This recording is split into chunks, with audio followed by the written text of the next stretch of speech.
네, 2주 만에 돌아온 하프타임입니다. 오늘 주제를 바로 들어갈게요. 오늘 주제는 챔스 티켓을 노리는 자 누구인가?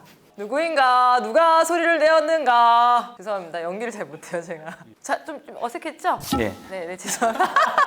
정말 김현 기자님은 정말 단호하십니다. 단호의 아이콘인데 챔스 티켓을 노리는 팀들에 대해서 좀 이야기를 해볼까 해요. 지금 프리미어리그가 4강 전쟁이 좀 한창입니다. 원래 그러니까 뭐 뉴캐슬하고 맨유가 그냥 가볍게 챔피언스리그에 진출을 하는 듯 싶었으나 최근 이제 뉴캐슬과 그 맨유가 주춤하는 동안 네. 리버풀이 파죽지세를 이어오면서 마지막 이제 막판에 4위 경쟁에 조금 구도를 흔들고 있는 모양새긴 하죠. 그러니까요. 아, 이게 진짜 말 그대로 파죽지세예요. 6연승을 쭉쭉쭉쭉쭉 지금 올라가면서 리버풀이 이럴 줄 누가 알았어요. 이명철 위원님이 요즘에 그렇게 기분이 좋다 그러더라고요. 마지막까지 그 미소를 잃지 않아야 될 텐데. 어쨌건 현 시점에서 승점 4점 차로 밀리고 있는 상태인 거거든요. 저희가 이거 그 영상 녹화하는 기준이 리버풀하고 레스터 경기가 있기 전이거든요. 네, 맞아요. 이 경기에서 리버풀이 패하거나 비기면 이 영상이 무의미하게 된 무의미하게 돼요. 그만큼 분석을 하는데 의의를 두면서 한번 얘기를 해보도록 할게요. 이게 지금 세 팀이 3파전을 하고 있어요. 뉴캐슬, 맨유, 리버풀인데 뉴캐슬부터 좀 얘기를 해보도록 할게요. 이 두 경기 지금 승리가 없단 말이에요. 아스널전에 0대2로 완패를 당했고 그리고 이어서 리즈전도 2대2 무승부를 기록하긴 했는데 이 경기가 사실은 더 크게 패할 수도 있었던 경기였어요. 근데 이제 그 리즈 공격수인 벤포드가 페널티킥이 이제 막히면서 그러면서 2대2 무승부까지 간신히 끌고 갈 수 있었던 거였거든요. 시즌 막바지에 모든 팀들은 다 마찬가지예요. 누구를 만나느냐.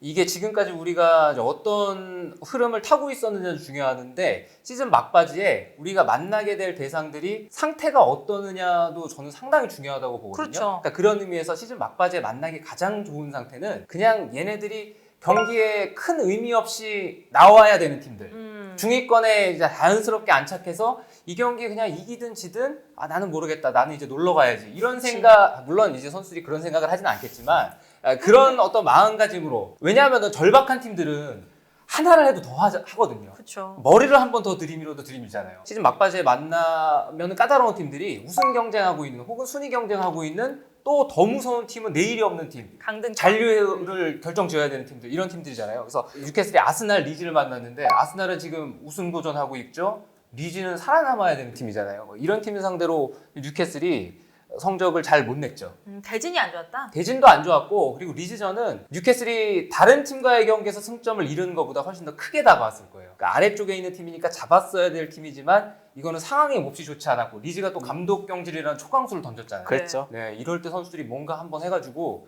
살아남고 떨어지냐의 차이는 프리미어리그 같은 경우는 훨씬 그 간극이 커지거든요. 아무래도 구단 수익이라든가 사무국에서 받아야 되는 돈이라든가 이런 데서도 차이가 크게 벌어지기 때문에 이게 인생사가 그렇잖아요. 다 보면은 의미를 부여할 때도 있지만 이게 돈과 연결을 시키면 사람들이 이게 뭔가 이렇게 할 때 있거든요. 아니, 돈이 닿을 때도 있죠.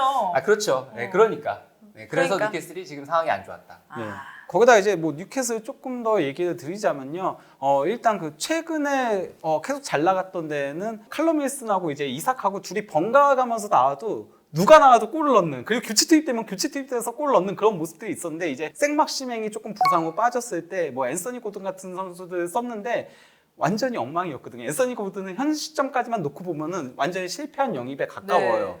예, 이런 상태에서 그래서 윌슨하고 이삭을 동시에 그러면 써보자. 그러면서 했는데 약간 좀 도리어 이게 수비 밸런스가 무너지는 그런 일로 이어졌고요. 그러면서 이제 두 경기에서 사실 그 뉴캐슬이 저는 패하고 무승부한 것보다도 이 실점을 연달아서 허용했다는 게 더 큰 문제라고 생각해요. 왜냐면 뉴캐슬은 원래 이번 시즌 프리미어리그에서 최소 실점으로 수비가. 예, 그런 팀이었는데 그 수비의 근간이 흔들리고 있다는 거 최근. 이게 조금은 위험 신호라고 보이긴 하거든요. 남은 일정이 브라이튼 그리고 레스터, 첼시예요. 네. 뉴캐슬이 일정이 그렇게 호락호락하지 않습니다. 그쵸. 브라이튼이 또 만만치 않을 브라이튼도 그렇고 레스터 시티도 이게 37라운드인데 레스터 시티가 37라운드가 됐을 때 어떤 상태일지 아직까지는 뭐 저희가 뭐라고 말할 수는 없지만 이게 또 레스터 시티가 내일이 없는 싸움이 될 확률이 있고 마지막은 첼시 원정으로 끝나거든요. 그러니까 첼시도 38라운드 마지막 홈 경기만큼은 그래도 홈 관중들에게 뭔가 주고 싶어 하지 않겠어요? 레스터 같은 경우는 현재 뭐 그 강등 얘기 자꾸 나오고 이러다 보니까 뭐 선수단의 그 연봉을 50% 삭감해야 된다. 만약에 강등되게 되면은 이런 식으로 얘기들이 보도가 나왔거든요. 네. 이러면 선수들이 연봉 50% 삭감되게 되니까 50% 그러면 면은 목숨 걸고 그러니까 뛰어야죠. 보세요, 돈이라니까요. 죽어라 뛰죠. 그리고 이제 첼시를 얘기해 드리자면요. 첼시가 지금 이제 포체티노가 부임이 거의 확정적이에요. BBC에서도 나왔거든요. 그래서 이제 발표만 남겨놓고 있다라고 하고,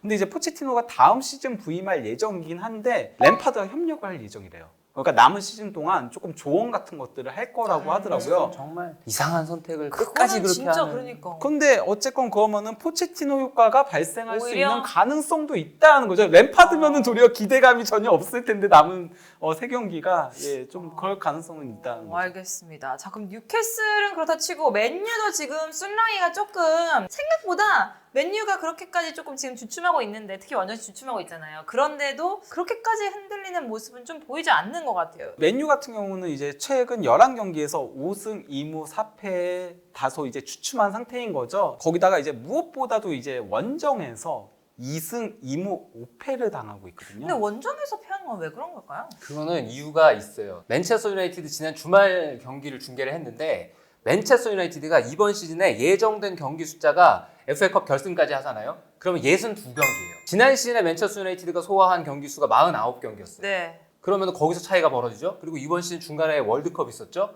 맨체스터 유나이티드가 후반기 들어서 2023년 들어서 지금 지난 주말과 그전 경기 사이가 일주일이 비었었는데 주중경기 경기가 없었어요.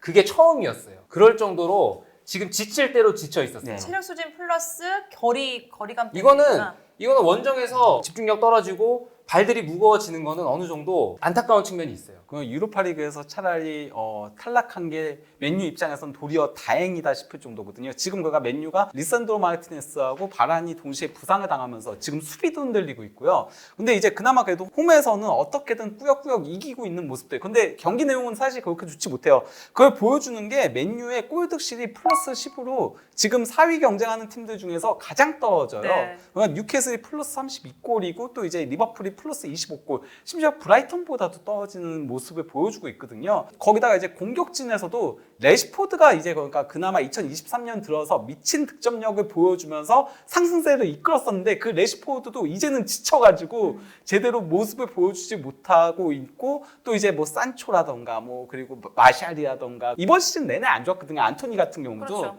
그나마 맨유 팬들이 그래도 희망을 걸 수 있는 게 부상 후 빠져 있었던 본인들이 애지중지 키우는 유망주인 가르나초가 복귀하자마자 교체 맞아요. 투입돼가지고 골 넣은 거. 근데 뭐 가르나초 같은 경우는 마무리가 약간 조금씩 아쉬울 때가 있긴 하지만 그래도 맨유 선수들 중에서는 가장 어떤 의미에서는 뭔가 상대의 수비를 깨거나 하는 것들은 정말 잘하는 선수거든요. 그러다 보니까 맨유의 부족한 건 돌격대장 역할을 수행을 할 수 있는 선수죠. 그래서 가르나초의 가세는 그나마 맨유에게는 한 줄기 희망이라고 할 수 있는 상황입니다. 맨유가 지금 남은 경기 3경기 똑같이 남아있고 본머스, 첼시, 풀럼이거든요. 일정은 괜찮죠. 왜냐하면 본머스가 원정 경기인데 그리고 나머지 두 경기는 다 홈 경기거든요. 일정만 봤을 때는 맨체스터 유나이티드 저는 상대도 그렇고 좋다. 일정도 그렇고 저는 괜찮다고 봐요. 그리고 이제 조금씩 휴식하면서 팀을 정비할 수 있는 시간도 이제 주어졌기 때문에 본머스는 제가 앞서서 말씀드렸던 것처럼 이맘때쯤에 만나기에는 최적의 상대. 첼시는 이제 홈 경기로 치르는데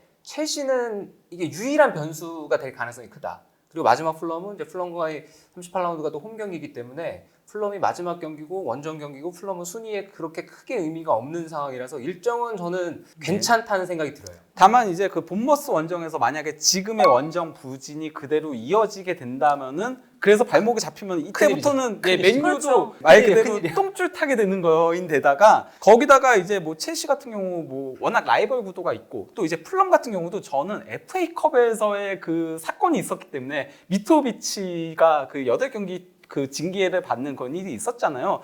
그래서 풀럼 선수들이 약간 조금 도끼를 품고 나올 가능성도 있어요. 미토비치가 안 그래도 지난 경기 때 골도 넣고 이랬었거든요. 알겠습니다. 맨유는 또 그렇게 정리를 해보고 이제 리버풀인데 리버풀이 뉴캐슬 맨유가 승점이 지금 66점이고 리버풀이 62점이란 말이에요. 그런 상태에서 승점 4점이 가장 큰 변수지 않을까. 왜냐면은 지금 흐름은 상당히 좋잖아요.